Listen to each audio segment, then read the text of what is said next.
Winter Olympian Simidele Adeagbo, who represents Nigeria, became the first African and black woman to compete in the skeleton event at the Olympics back in 2018. The former NCAA triple jump champion in January made more history by becoming the first African athlete, male or female, to win an international sled race when she won the women's monobob at the 2022 Euro Cup event held in Germany. She thought it was more than enough to become a two-time Olympian. It wasn't, as the amount of slots available for her event denied her the chance. Now she's taking the IOC to court to change this going forward. She was in South Africa recently on a book tour, and I got the chance to talk to her.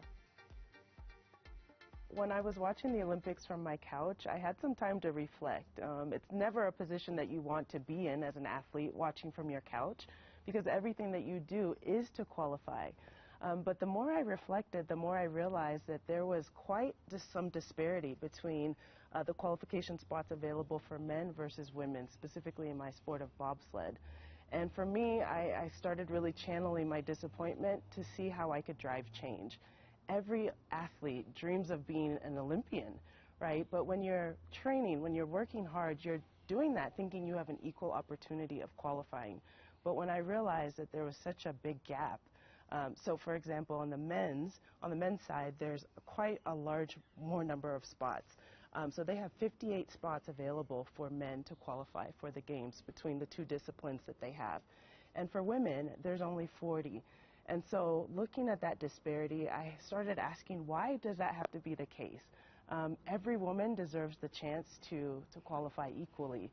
And so I started really just channeling my disappointment to action. And right there, as I was watching the games, I started looking to see what could I do to help drive change, not only for myself, obviously it was too late, but for all women, thinking about the future of women's sport. It's interesting because you also then looked at the Summer Games, compared it to the gender disparity between the slots available for athletes. 12 out of the 15 winter sports, half of the summer sports, don't have equal slots for male and female athletes. Perhaps the International Olympic Committee will justify that, saying, well, there's just not that much competition across those sports for male and female athletes. I think you've heard this argument before. Yeah, and I think gender disparity comes about in a lot of different ways. So sometimes it's not just about the number of slots. Sometimes we look at the event types. You can see that there's sometimes in different sports, they offer different events for men versus women. So it's about the number of spots, the event types, lots of different ways where we see gender imbalances. And so I think for the International Olympic Committee, as well as the international sporting federations, they have a mandate for equality. That's what the Olympic promise is all about. But what I'm asking, and I think what all women want, is just to know that that promise is very real and tangible. And that's part of what I'm trying to do, is really see how we can make that promise of equality a real thing. Why start at the very highest level of sport? We have to start with who we can hold accountable. And the stakeholders at the very top, that's where the decisions are being made. And so that was why it was really important to start there, and then it will have a trickle-down effect. At the moment, your lawyers have approached the IOC. They've now approached the Court of Arbitration for Sport. What's been the feedback? That's right. Well, we're really at the start of the journey, you know, and these legal processes, they take a while, and so we are going to see this continue to unfold. We are just asking for change, both at the IOC level and specifically for my international federation, which is the International Bobsled and Skeleton Federation. Going to the Court of Arbitration for Sport in Switzerland is not a cheap affair. Well, I'm really fortunate that I have a great legal team that is supporting this. This is a legal team that's highly experienced. I'm working with the same team that worked with the U.S. Women's National Soccer team in their fight for equal pay. And this is the dream team when it comes to lawyers. And so I have quite a backing and skilled team that I really believe will do the best to fight for equality for women, and we'll see what happens. What has been the kind of reaction that you've gotten? Well, I think people who understand, you know, the state of women's sport in the United States, for example, we're about to celebrate Title IX, 50 years of Title IX, which is a law in the U.S. that really mandates that women have equal opportunity. And so I think 50 years down the road, we're seeing progress, but this is about continuing to push the ball further.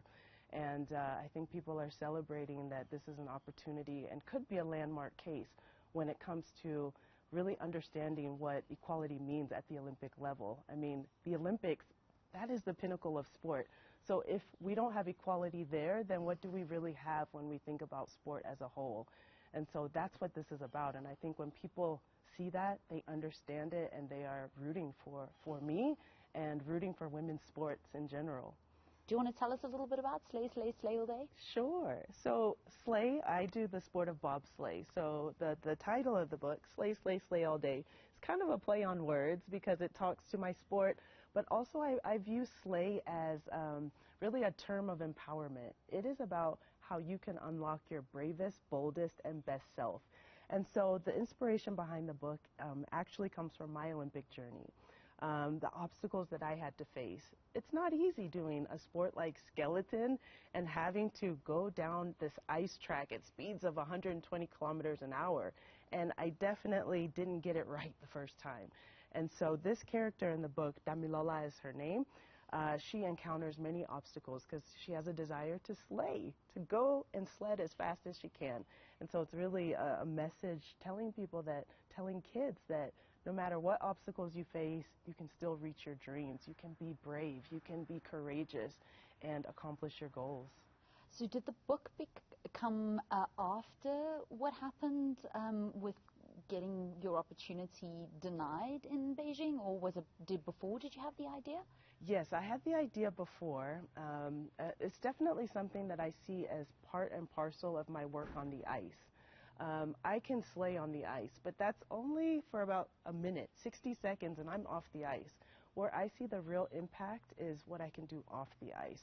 So I've always kind of thought about how can I take what I'm doing as an inspiration and kind of extend it beyond that 60 seconds on the ice. And so the book is part of that and part of the bigger mission that I feel that I can serve as an athlete. Do you ever feel like you're fighting a battle that just can never ever be won, because Africa is the land of the sun? It's not the land of ice and snow and winter sports. I believe it can be won. I am changing that as we speak. Every time I step on the ice, it shows that it's possible. It's not easy to get to the starting line, but it is possible. And just my win alone in January shows me the potential. There's so much to be uncovered, and I think that this is a battle that can definitely be won, and I'm going to keep pushing to do my best to show people that African athletes can do it. We're just as capable as any other athletes in the world to be great at winter sports. Milano Cortina, 4 years away. Do you see yourself there? I see myself there, and I see myself there knowing that I have also played a role in changing the sport for the better. When I step to the line in Cortina, I hope that it is stepping to the line knowing that more women were able to get to that line along with me. So it's a dual mission, a kind of redemption as an athlete, knowing that I was supposed to be in Beijing, but unfortunately just missed out. But getting there knowing that I also helped change the sport for the better would be so sweet. I have a lot still in me as an athlete, a lot to give, and I'm excited to keep building from here, and Cortina is the natural next destination.